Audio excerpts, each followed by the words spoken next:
Okay. So as Brian just mentioned, today the focus of our training is going to be setting up templates in Instanet. So I'm going to share my screen.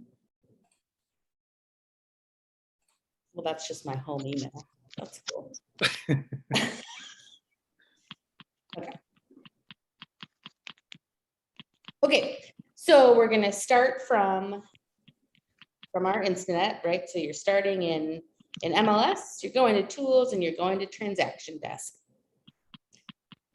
As you've probably noticed about transaction desk, lots of things are based on icons instead of words, but to set up templates, you're going to go to the little gear icon at the bottom. And then we're going to go to transaction templates.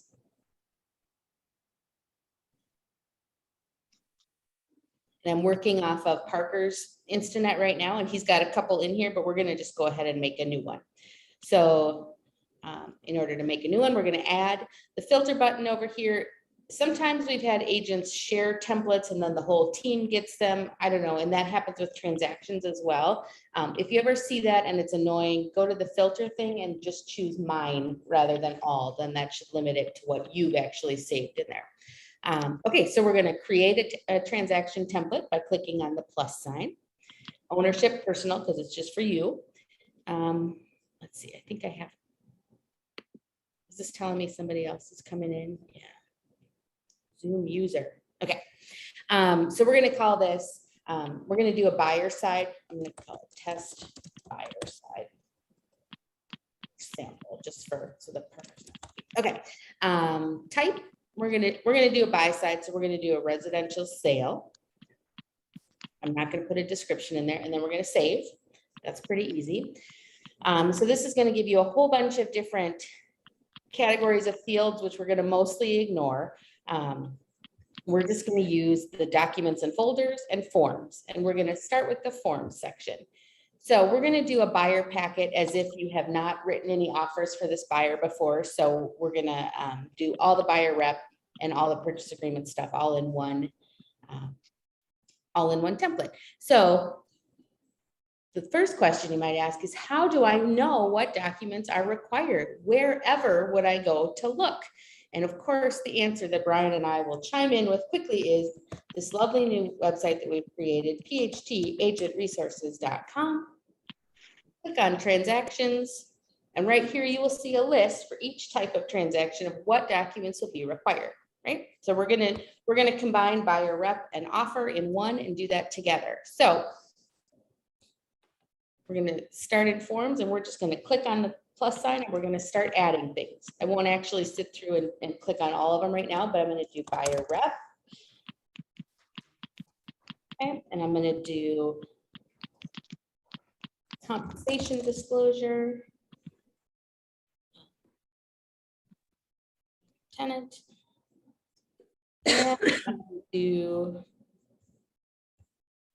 just for reference, I'm going to do a purchase agreement.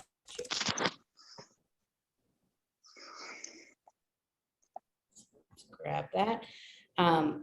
As you can see from our list on the agent resources site, for buyer rep packet, you need the buyer rep contract, you need affiliated, an agency, and you need a compensation disclosure. And then for the offer, you need an earnest money receipt, a purchase agreement, an arbitration disclosure, and then any addenda that are needed. Some people like to throw all the addenda into their templates and then just delete them per transaction if they don't need them. For me personally, I'd rather just wait and add them as I need them, but that's up to you. You can do that however you like. So for this particular one, I've got 3 forms in here. So we're going to just go in and take a look at the forms. We'll start with the buyer rep form. So what we're thinking about here is, what things do we want to type into our template that will then stay in this template? So anytime we start a new transaction and use this template, this text will already be there, right? So obviously we can't do the date, can't do the buyer name.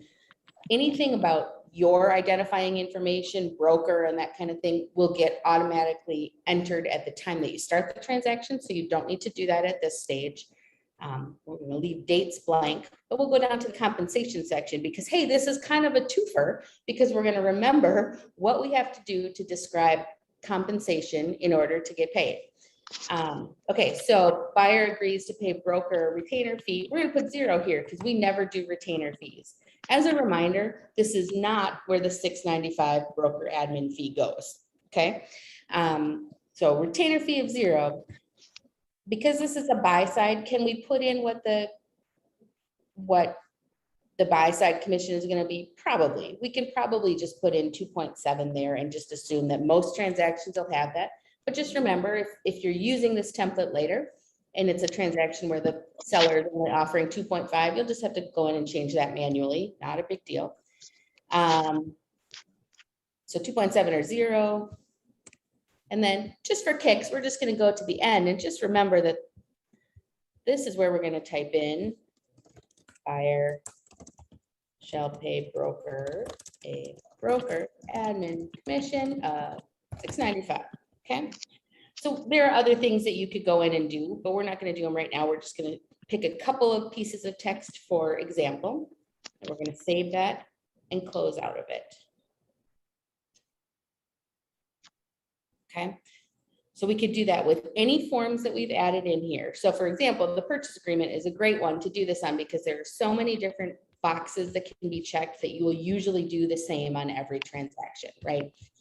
Specifically like in the taxes section, probably going to prorate taxes payable in that year, right? You're probably going to have seller pay the difference in a bunch of different things. Seller shall pay, right? So if you make all these changes on your template, then you don't have to go in and then do them manually each time. We're going to save it and close out of it and then see what it looks like when we start a transaction. The other thing that we're going to do in addition to forms is documents. And the reason we're doing this, like we talked about at the team meeting last week, is because we are now able to offer flex mortgage and the insurance company that's affiliated with us that offers great rates, we have to disclose those entities. So we created a new PHT affiliated business form. It's on the agent resources page right there under additional documents. But we're going to add that into our template. Like we talked about in the team meeting, it's not a form because it's not something Instanet created that you can just type information into right in Instanet. So it's a document. So we're going to add a document. I already have it on my hard drive somewhere. Hang on. PHT affiliated business. So now it's just uploading the PDF into our template. So that's basically how we would go in and set it up. So let's try starting a new transaction just so we can see how it looks when we're actually going in to use it. Okay, so we're going to go to transactions. Too many things open. We're going to add a new transaction. We're going to name it sample. So we're going to pick our template. We're going to grab sample buyer side. We're going to import some fake data just because it'll be easier because then it'll show you what things will already be filled in when you go in to finally look at the document.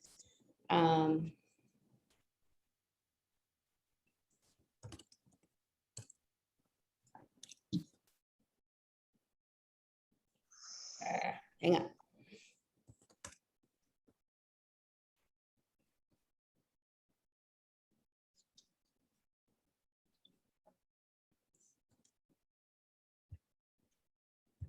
Okay, so we've got a property in there. We're using our template. We're adding ourselves, the agent, as the buyer's agent because it's a buy side transaction, and then we're going to create.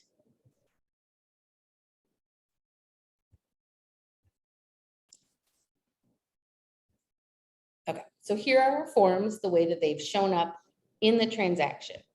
So if we open the buyer rep form, it's got the broker in there. And then as you can see, it's got the 0 in there for the retainer fee. It's got the 2.7 that we put in before. It's got the broker admin. And then over on the left here, it's got all of the broker information about you and about EXP. So you don't have to manually put that in. So that significantly reduces how much typing you're doing on that document once you're actually ready to use it. So we'll click out of that. So this is our forms section. So that would have the 3 things or whichever things you've pulled over as forms. And we've also got documents in here. So this is going to show you that the PHT affiliated disclosure is in here as a PDF. Okay, so then we're going to pretend that we've gone through and completed all of it. We've gotten it all ready to sign. So we're going to create a signing session. And I just want to remind you of how to add both the forms and the documents into a signing session so you can get all of those template things all at once. Participant, we'll just pick Parker.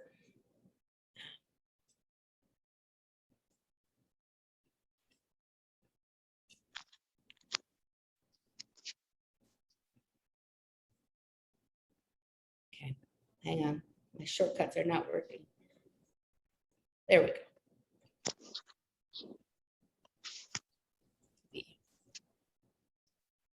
Okay. So here's what we've got. This is pulling in those forms that I just selected. So we're going to go back to add documents. We're going to go up to the very top one because it's already in here because we used it because we used the template. So we're going to look at the forms and documents for this specific transaction. And it's going to show us right at the bottom. There's the affiliated disclosure. We can just add that right in. Now we've got the 3 forms and the PDF that we added. So then we're going to go in and just look at how it will look while you're actually setting up the signing blocks. Right, so just like with any form, Instanet remembers, Instanet puts in some of the signature blocks automatically, and some of them you have to go in and do yourself, right? So we're going to throw in a set of initials there, right? There's one signature block that's already there. So this will be the same as with any signing. You're just adding your signature blocks. Then I want to show you the very last page, the affiliated business disclosure. So this one, you're going to need to take 2 steps on your own that we wouldn't usually do. The first is you're going to insert a text box right here and put in the address of the property. So do that from markup and the text box function. Okay. You put the address. And then you'll just add in the regular information about the signer.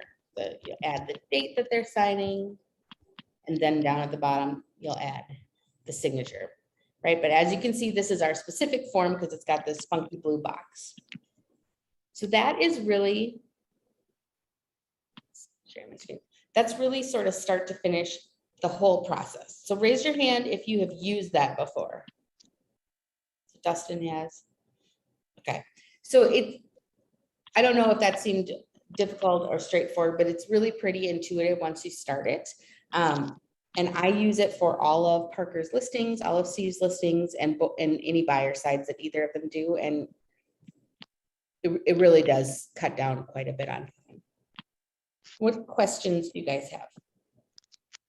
When we're loading the forms in the first place into our template, there's sometimes confusion about, if you're looking up a specific form and seeing a MINAR versus an EXP, like how do we know which ones to choose? Yeah, maybe the best thing for me to do is revise that list of named forms on our transaction page or on our agent resources page. I think the only real specific EXP forms at this point are probably the comp disclosure and the listing form. Generally, if there's an EXP specific form for what you're looking for, use that. If you don't see one, then use the MNAR one. Just got a quick question for you guys. On that line 127 there, what did you tell to put in there? Is it buyer to pay $6.95 broker admin fee? I'm just trying to take a look at it right now. Yep. So let me share screen real quick. I'm going to show you this too, Nam, at the bottom up. So on this agent resources page, go to the transactions tab and scroll all the way down. There's a little screenshot that shows you exactly what you need to write in about commission in all three places. So buyer to pay $6.95, broker admin commission. That's the exact language that the broker would like to see. Perfect, got it. Thank you. Yeah, And you can choose $6.95 versus $4.95, right? yes. Or I mean, some of our agents use $7.50. I saw one come through, Dustin, that was way above that. I was like, whoa, way to go, Dustin. So whatever you want to use, but the minimum is $4.95.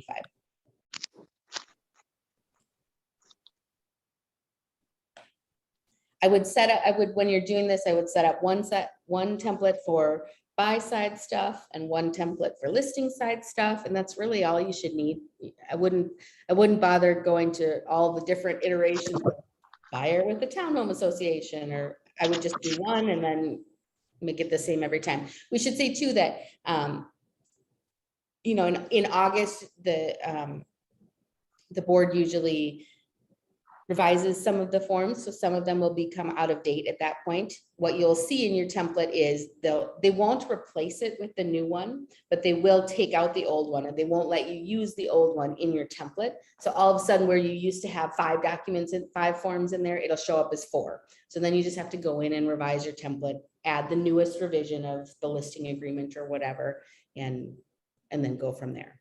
Yeah, I looked at mine this morning and I had like 2 or 3 of my forms were out of date and they just kind of showed up in red. Yep. So that I would know what to go replace with the new version. Yep.